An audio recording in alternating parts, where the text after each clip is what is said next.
चलें जी, बिस्मिल्लाहिर्रहमानिर्रहीम। आज का हमारा टॉपिक है इंक्लाइंड प्लेन। अब एक इंक्लाइंड प्लेन जो है वो हम किसे कहते हैं, अगर हम आम लैंग्वेज में बोलें तो जो घर के बाहर स्लाइड होती है, घर के बाहर मौजूद एक फिसल्ली जो होती है, जिसकी मदद से आप अपने घर में बाइक्स को या दूसरी हैवी ऑब्जेक्ट्स को जो कि रोल करके ऊपर जा सकती हों, उनका आप इस्तेमाल करते हैं, उनको ऊपर ले जाने के लिए आप इस्तेमाल कर रहे होते हैं। अब इंक्लाइन प्लेन की जो प्रॉपर डेफिनेशन है वो क्या है? An incline plane is a rigid plane. एक इंक्लाइन प्लेन एक ऐसी सरफेस होगी जो रिजिड होगी, मजबूत, उखड़ ना हो, अपनी जगह से हिलने वाली ना हो, सॉफ्ट ना हो, which is kept incline to the horizontal surface, जिसको एक सीधी सतह पर, जैसे ये सीधी सरफेस है मेरी जिसको मैंने नाम दिया है ए सी, ये जो सीधी सरफेस है इसके साथ वो इंक्लाइन ढलवान में रखी हुई होगी। इंक्लाइन का मतलब क्या होता है? ढलान या ढलवान बोलते हैं आप, दोनों वर्ड ही सही है। ढलान में रखी होगी to the horizontal surface at certain angle. और ढलवान में जब कभी भी कोई चीज़ रखी हुई होती है या ढलान में जब कभी भी कोई चीज़ रखी हुई होती है तो वो समहमवार सतह, एक प्लेन सरफेस जो होती है, हॉरिजॉन्टल सरफेस जो होती है या ज़मीन के साथ, वो कुछ ना कुछ एंगल बना रही होती है, और वो जो एंगल है उसको हमने नाम दिया है कीटर।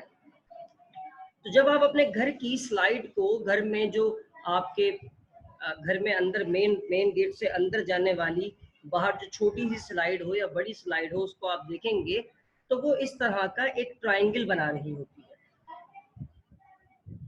ठीक है, एक जो निचली सतह होती है जमीन के साथ वाली हो गई आपकी हॉरिजॉन्टल सरफेस, जिसको हमने नाम दिया है ए सी।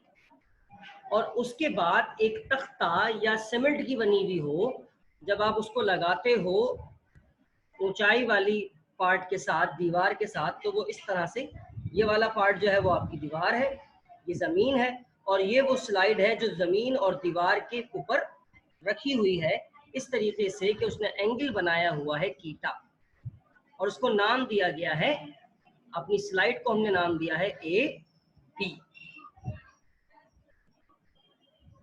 डेली लाइफ में हमारा जो इंक्लाइन प्लेन इस्तेमाल होता है वो बाइक्स को और मुख्तलिफ चीज़ों को, बड़े बड़े रोलर्स को, चाहे वो कॉटन के हों चाहे वो कपड़े के हों, बड़े बड़े रोल्स जिनको एक आदमी उठा नहीं सकता या किसी ट्रक से उतार नहीं सकता, तो ट्रक के बाहर भी हम ये इंक्लाइन प्लेन लगाते हैं, इसे हम कहते हैं तख्ता। सिमिलरली जब गाय आती है बकरा ईद के ऊपर, उसको उतारना होता है तो उसके साथ भी इसे कहते हैं, फिर हम डाला कहते हैं, उसमें मंडी वाली लैंग्वेज के अंदर डाला कहते हैं, तख्ता कहते हैं। लेकिन होता क्या है, वो भी इंक्लाइन प्लेन होता ताकि जो एक हाइट से, एक 4-5 फीट की हाइट से जो हमारी काव है वो इजीली नीचे आ जाए। ठीक है, तो इंक्लाइन प्लेन इस्तेमाल होता है किस लिए? ताकि हैवी ऑब्जेक्ट को आसानी के साथ आप हाइट के ऊपर ले जाएं, एच हाइट के ऊपर ले जाएं चीज़ों को मुख्तलिफ।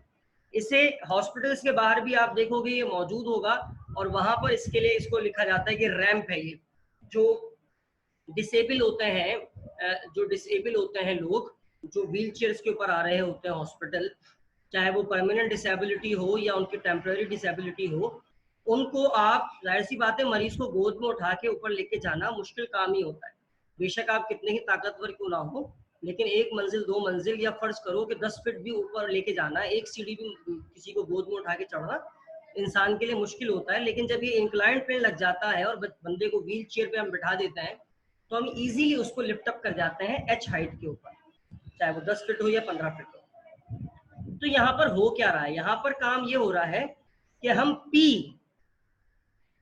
पी एफर्ट लगा रहे हैं इस बॉडी के ऊपर, ताकि ये बॉडी जो है वो एल लेंथ, यानी कि यहां से यहां तक के सफर में हम इस बॉडी के ऊपर पी एफर्ट लगा रहे हैं, और ए से बी तक के सफर का जो फासला है वो क्या है?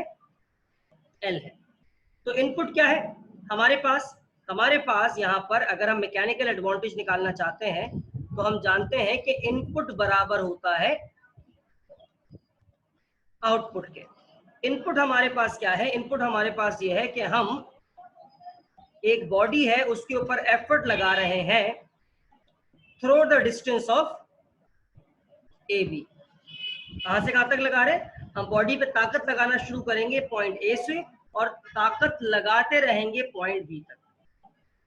रिजल्ट क्या होगा?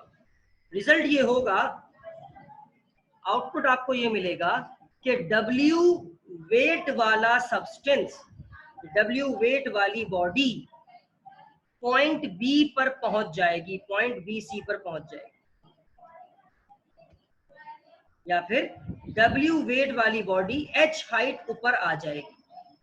तो यहां पे लिख देता हूं कि W multiply by H। Inter. Effort को हम किससे जाहिर करते हैं? P से। यहां पे मैं पूरे लिख देता हूं कि भाई वेट जो है वो पहुंच जाएगा BC पर। Effort multiply by A B, हमारा क्या है? ए बी हमारा L है, यानी कि length is equal to weight W है, मल्टीप्लाई बाय BC हमारी हाइट है। अब W upon P mechanical advantage होता है, यानी कि P जो है वो W के पास आ जाएगा। तो क्या हो जाएगा? कुछ इस तरह से जाएगा W अपॉन P।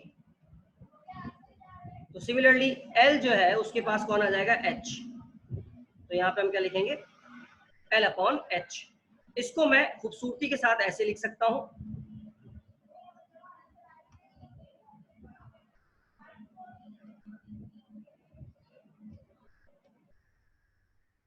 कैसे कि W अपॉन P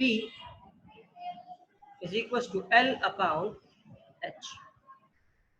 और हम सब लोग ये बात जानते हैं, अच्छी तरीके से जानते हैं कि जो W अपॉन P होता है वो होता है मैकेनिकल एडवांटेज।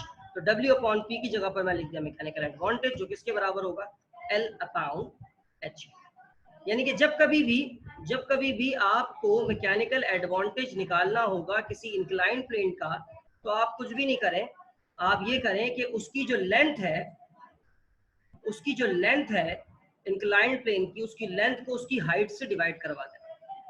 अगर लेंथ ज्यादा है और हाइट कम है, अगर लेंथ ज्यादा है और हाइट कम है, तो आप चीजों को आसानी से ऊपर लेकर जा पाएंगे, ठीक है। और अगर लेंथ कम है, लेंथ हो गई कम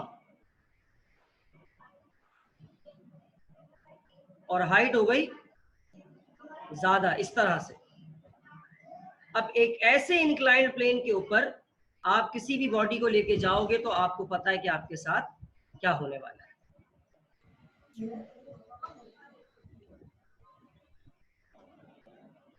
वेट अ मिनट।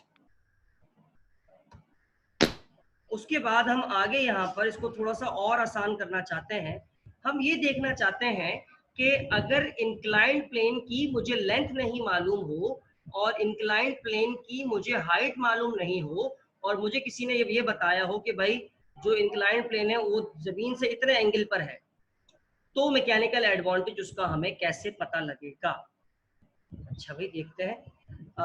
यहाँ पर हमारे पास जो मौजूद है चीज, सबसे पहले हम उसको ले लेते हैं, और वो क्या है? L upon H। यानी कि मुझसे ये कहा जा रहा है कि हुसैन साहब ये L अपॉन H की जगह पर आप कुछ ऐसा काम करें कि आप कैलकुलेट कर पाए इंक्लाइंड प्लेन का मैकेनिकल एडवांटेज एंगल कीटा के जरिए। अच्छा, अब यहाँ पर देखो, अगर एंगल कीटा मैं मान भी लेता हूँ, फर्ज करो, तो ये बन रहा है ट्राइंगल ABC। ट्राइंगल ए में मेन एंगल मेरा ये एंगल है, तो इसके सामने वाली साइड हो गई परपेंडिकुलर, और परपेंडिकुलर के सामने वाली साइड हो गई हाइपोटेन्यूज। यानी कि अगर एंगल के हवाले से बात करूं तो एंगल के हवाले से इस वक्त सिचुएशन कुछ इस तरीके से है, और वो क्या है?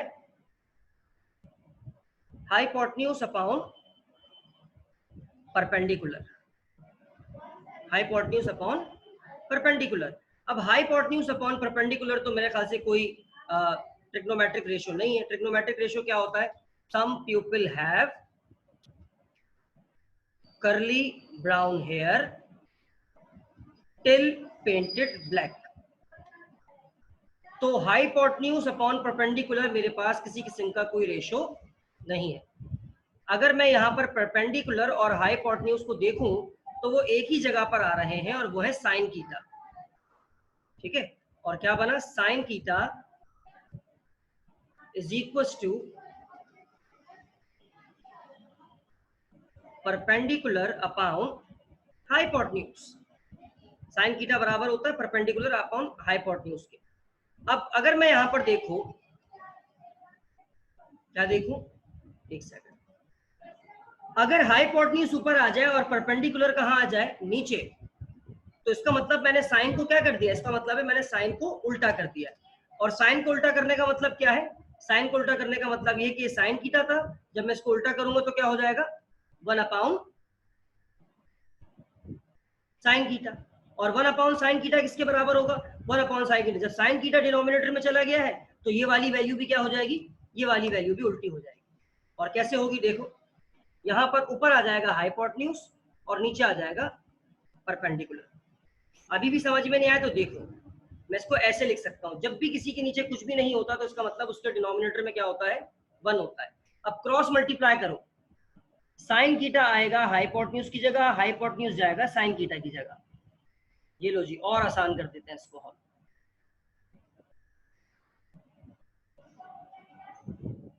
इक्वल टू, अब साइन थीटा इधर था, साइन थीटा को मैंने यहां भेज दिया, इस जगह पे कौन था, इस जगह पे साइन थीटा था, अब यहाँ पे सी पे कौन जाएगा, हाइपोटेन्यूज। अब यहाँ पर 1 था, 1 को हम भेजेंगे परपेंडिकुलर की जगह पर, तो परपेंडिकुलर कहाँ आएगा, 1 की जगह पर। हो गया भाई, तो 1 upon sine theta is equal to hypotenuse upon perpendicular. ठीक है, तो यानी कि जहां लिखा हुआ होगा, जहां लिखा हुआ होगा L अपॉन H, जहां लिखा हुआ होगा L अपॉन H, मैं उस जगह लिख सकता हूं 1 अपॉन साइन थीटा। इसका मतलब क्या हुआ, इसका मतलब ये हुआ कि मेरे इंक्लाइंड प्लेन का मैकेनिकल एडवांटेज, अगर मुझे लेंथ और हाइट ना पता हो और सिर्फ एंगल पता हो, तो मैं उस एंगल का साइन लूंगा और उस एंगल के साइन की वैल्यू को उस वैल्यू से 1 को करवा दूंगा डिवाइड, और मेरे पास आ जाएगा मैकेनिकल एडवांटेज। अब इसकी एग्जांपल मैं इस तरह से सिंपली से दे देता हूं कि हमारे जो घर होते हैं, घरों का जो जीना होता है उसका एंगल होता है लगभग 38 डिग्री से 45 डिग्री। अपने घर के जीने की हम मैकेनिकल एडवांटेज निकाल लेते हैं, कह रहे हैं 38 डिग्री से 45 डिग्री होता है, तो इसका मतलब मुझे यहां पर ले लेता हूं मैं 40 डिग्री। साइन ऑफ 40 डिग्री निकालेंगे, साइन ऑफ 40 डिग्री कैसे निकालेंगे, यहां पे लिखा मैंने कैलकुलेटर, कैलकुलेटर में मैंने क्या लिखा 40, ट्रिग्नोमेट्री पे क्लिक किया और दबा दिया साइन को, तो मेरे पास क्या आंसर आया 0.642। इधर लिखा इक्वल टू 1 अपॉन 0.642।